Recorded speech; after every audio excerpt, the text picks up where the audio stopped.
अस्सलाम वालेकुम everyone, welcome back to my channel. This is me Aneela Nawaz.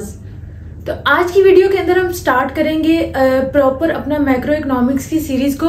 पहले हमने मैक्रो इकोनॉमिक्स के जितने भी बेसिक टर्म्स थी उनको देखा। आज की वीडियो के अंदर हम जो है वो डिटेल में डिस्कस करेंगे कि जीडीपी क्या है, इसकी कंपोनेंट्स क्या है, या इसके कैलकुलेशन के लिए डिफरेंट टाइप्स क्या है। तो सबसे पहले हम देख लेते हैं कि जीडीपी बेसिकली हम कहते किसको हैं, जो कि ऑलरेडी हम जब बेसिक कॉन्सेप्ट्स को कवर कर रहे थे इसको हम देख चुके हैं। तो एक दफा दोबारा हम इसको रिकॉल कर लेते हैं। जीडीपी बेसिकली हम किसको कहते हैं? GDP is the money value of all final goods and services produced by normal residents as well as non residents in the domestic territory of a country in the span of 1 year. मतलब जो भी हमारे पास final goods और services produce होंगी किसी भी country की जो डोमेस्टिक टेरिटरी है उसके अंदर एक साल के टाइम पीरियड के अंदर, उसे हम क्या कहते हैं? जीडीपी। अब जो हमारे पास जितनी भी गुड्स प्रोड्यूस हो रही हैं इकोनॉमी के अंदर, उसकी डोमेस्टिक टेरिटरी के अंदर जो फिनिश्ड गुड्स होंगी वो सारी हमारे पास क्या होंगी? जीडीपी के अंदर इंक्लूड नहीं होंगी। क्यों? क्योंकि कुछ गुड्स हमारे पास क्या आ जाती है? Intermediate goods. इंटरमीडिएट गुड्स हम ऑलरेडी देख चुके हैं क्या होती हैं। वो गुड्स होती है जो किसी और फाइनल गुड की प्रोडक्शन में यूज होंगी। जैसे अगर हम एग्जांपल की बात करें तो हमने पोटैटो की एग्जांपल ली थी।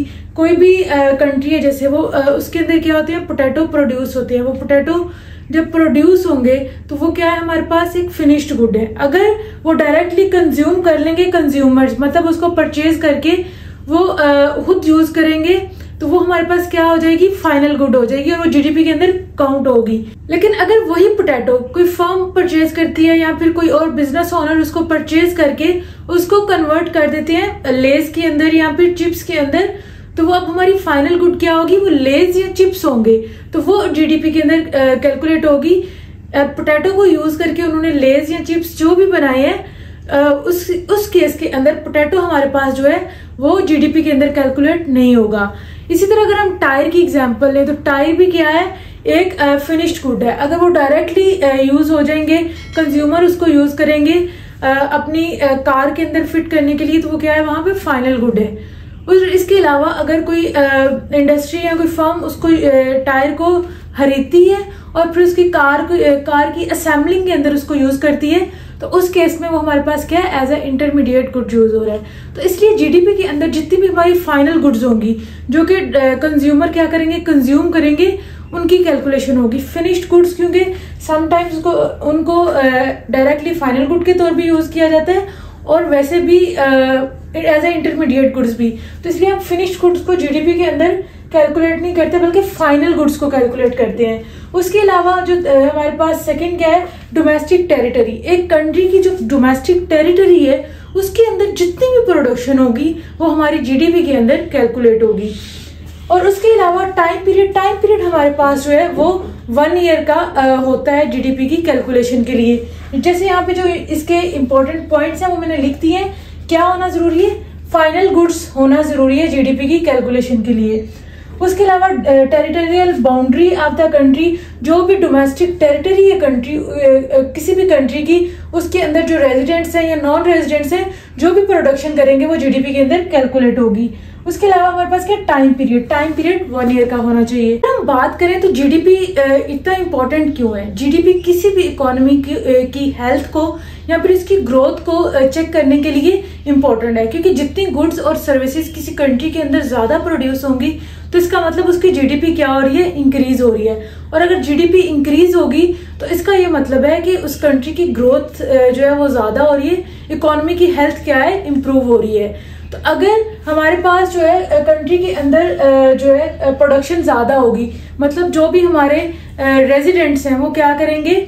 जो लोकली प्रोड्यूस गुड्स है उनकी कंजम्पशन ज्यादा करेंगे एज कंपेयर टू फॉरेन जो गुड्स है। तो इसका मतलब हमारे पास जो जीडीपी है वो क्या हो रही है? इंप्रूव हो रही है, इंक्रीज होगी। जो हमारे पास value of goods and services produced by domestic producers and sell to foreign countries, जो हमारे पास डोमेस्टिकली यानी लोकली प्रोड्यूस्ड गुड्स और सर्विसेज है वो ग्रेटर देन होंगी total value of foreign goods and services consumed by domestic consumers. In short अगर हम बिल्कुल सिंपल अल्फाज में बात करें तो जीडीपी इंक्रीज कब होगी? जब हमारी एक्सपोर्ट्स हैं वो ग्रेटर देन होंगी इंपोर्ट्स, यानी कंट्री क्या रन कर रहा होगा? Trade surplus. जब ट्रेड सरप्लस होगा तो उसकी वजह से क्या होगी? जीडीपी इंक्रीज होगी।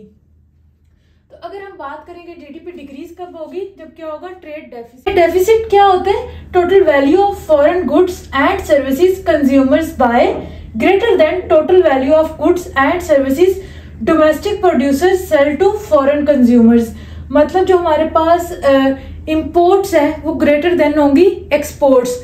जो भी हमारे पास गुड्स, अगर हम कोई भी गुड इंपोर्ट करते हैं और उसको कंज्यूमर, जो डोमेस्टिक कंज्यूमर्स हैं, कंज्यूम करते हैं, तो वो जीडीपी के अंदर काउंट नहीं होती। क्यों? क्योंकि वो जो गुड है वो प्रोड्यूस हुई है किसी और कंट्री के अंदर, जब उसकी प्रोडक्शन किसी और कंट्री के अंदर हुई है, फिर उन्होंने सेल की है हमारे कंट्री के अंदर, तो इसका मतलब ये कि वो वहां पे उस कंट्री की जीडीपी में काउंट हो चुकी है। अब अगर हमारे कंट्री के कंज्यूमर्स उसको कंज्यूम करेंगे तो वो जीडीपी के अंदर काउंट नहीं होगी। जीडीपी के अंदर वही काउंट होगी जो डोमेस्टिक टेरिटरी के अंदर गुड प्रोड्यूस होगी और सेल होगी, वही जीडीपी के अंदर काउंट होगी। इसलिए जीडीपी तब इंक्रीज होगी जब कंट्री क्या रन कर रहा होगा? ट्रेड सरप्लस, मतलब एक्सपोर्ट्स ग्रेटर देन होंगी इंपोर्ट्स। नेक्स्ट अगर हम यहाँ पे बात करें कंपोनेंट्स जो जीडीपी के या फिर कंपोजिशन जीडीपी की क्या होती है, तो इसमें हमारे पास आ जाता है जीडीपी हमारे पास किसके इक्वल होगी? Consumption, investment, government spending and net exports. अब अगर हम पर्सनल कंजम्पशन की बात करें तो इसमें हमारे पास जो डिफरेंट ग्रुप्स है इकोनॉमी के अंदर, जो भी वो गुड्स और सर्विसेज कंज्यूम करते हैं वो हमारे पास पर्सनल कंजम्पशन में आ जाता है। उसके अलावा बिजनेस इन्वेस्टमेंट, जो भी बिजनेसेस जो है वो इन्वेस्टमेंट करेंगे, वो रेजिडेंशियल भी हो सकती है, नॉन रेजिडेंशियल इन्वेस्टमेंट भी हो सकती है, वो हमारी किसके अंदर आ जाएगी? इन्वेस्टमेंट के अंदर। उसके अलावा जो भी गवर्नमेंट स्पेंडिंग्स करती है वो हमारी जीडीपी के अंदर आती है। उसके अलावा नेट एक्सपोर्ट्स, नेट एक्सपोर्ट्स हमारे पास क्या होंगी? अगर हम इंपोर्ट्स में से माइनस कर देंगे एक्सपोर्ट्स को तो हमारी क्या आ जाएंगी? Net exports. तो वो हमारी किसके अंदर आ जाएंगी? जीडीपी की कैलकुलेशन के अंदर, जो भी हमारे पास इसके कंपोनेंट्स हैं उनके अंदर। अगर हम जीडीपी की कैलकुलेशन के टाइप्स की बात करें तो यहाँ पे हमारे पास जीडीपी कैलकुलेशन की 3 डिफरेंट टाइप्स या 3 मेथड्स हैं। सबसे पहले हम क्या आ जाता है हमारे पास? Expenditure approach. उसके अलावा एक्सपेंडिचर अप्रोच के अंदर हमारे पास जो सारे कंपोनेंट्स हैं जीडीपी के वो आ जाएंगे और उसके थ्रू हम क्या करेंगे? एक्सपेंडिचर अप्रोच के थ्रू जीडीपी को कैलकुलेट करते हैं। नेक्स्ट हमारे पास क्या आ जाता है? Production approach. और थर्ड टाइप हमारे पास क्या है? Income approach. इन तीनों टाइप्स को यूज करके हम जीडीपी की कैलकुलेशन कर सकते हैं। लेकिन इन तीनों टाइप्स को हम यूज कैसे कर सकते हैं और इससे कैलकुलेशन कैसे करेंगे, ये हम इंशाल्लाह देखेंगे नेक्स्ट वीडियो में। तो आज की वीडियो के अंदर हमने बेसिकली क्या पढ़ा है, जो भी हमारे पास जीडीपी होती क्या है, उसके अलावा किसी भी कंट्री की जीडीपी इंक्रीज कब होगी, या फिर उसके जो कंपोनेंट्स हैं जीडीपी की क्या है और इसकी टाइप्स क्या है कैलकुलेशन की। लेकिन इनको हम इन टाइप्स के थ्रू जीडीपी को कैलकुलेट कैसे करते हैं ये डिटेल के अंदर हम डिस्कस करेंगे अपनी नेक्स्ट वीडियो के अंदर। अगर वीडियो आपको अच्छी लगी हो तो इसको लाइक कर दें, चैनल को सब्सक्राइब लाजमी कर दें ताकि जितनी भी आने वाली वीडियोस हैं वो आप तक पहुंच सके। तब तक अपना बहुत सारा ख्याल रखिएगा। मिलते हैं नेक्स्ट वीडियो में। अल्लाह हाफिज।